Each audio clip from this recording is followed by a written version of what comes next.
कई बार आप पे आरोप लगे हैं कि आपका जो मॉडल है चुनाव जीतने का वो ये है कि फ्री बिजली, फ्री पानी। You are somebody who understands numbers. आप इंडियन रेवेन्यू सर्विस में रहे हैं, नंबर्स आपको पता है, टैक्स कलेक्शन कैसे होती है, टैक्स की रिक्वायरमेंट किन चीज़ों के लिए होती है। क्या ये फ्री के जो पॉपुलिस्ट बांटने की इलेक्शंस के दौरान जो ये एक आदत सी पॉलिटिकल पार्टीज में बन गई है, क्या ये लॉन्ग टर्म सस्टेनेबल है? क्या ये गुड पॉलिटिक्स है? बहुत अच्छी पॉलिटिक्स है, सबको करनी चाहिए। मैं आपको बताता हूँ क्यों। इसकी इकोनॉमिक्स भी समझाता हूँ आपको और इसकी पॉलिटिक्स भी समझाता हूँ आपको। सबसे पहली बेसिक बात,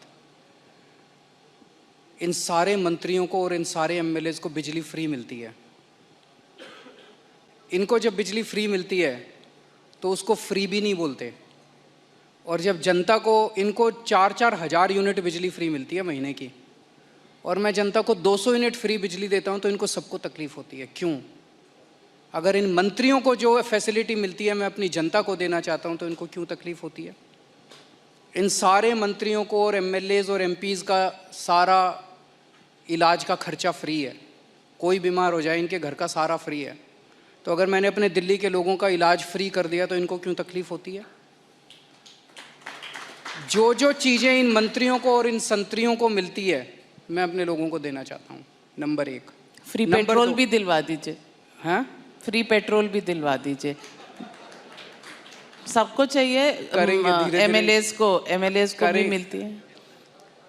दूसरी चीज़, अगर मैं, एक समय था जब मैंने सुना था कि राजनीति के अंदर एक समय था जब फ्री बांटते थे, और फ्री बांटने का पैसा कहाँ से आता था?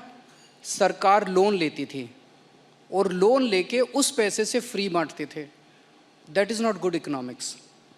अगर मैं, आपके पास जो पैसा है उस पैसे से, उसमें आपके टैक्स नहीं बढ़ा रहा, टैक्स उतना ही है, मैं घाटे में नहीं। आज दिल्ली सरकार पूरे देश में अकेली सरकार है जो फ़ायदे में चल रही है, घाटे में नहीं चल रही। सीएजी की रिपोर्ट है 2019 की, उस रिपोर्ट में लिखा है हमारी सरकार बनने के पहले दिल्ली सरकार घाटे में चलती थी।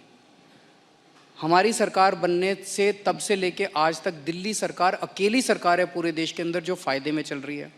मैं सरकार फ़ायदे में चला रहा हूँ, मैं कोई नया टैक्स नहीं लगा रहा, मैं कोई लोन नहीं ले रहा। अगर मैंने करप्शन ख़त्म करके पैसा बचा के लोगों को अगर सुविधाएं दे दी तो क्या बुरी बात की? तो दिस इज़ गुड इकोनॉमिक्स। और तीसरी चीज़, पर ये मिरेकल होता कैसे? मैं एक छोटा सा एग्जांपल देता हूँ। जैसे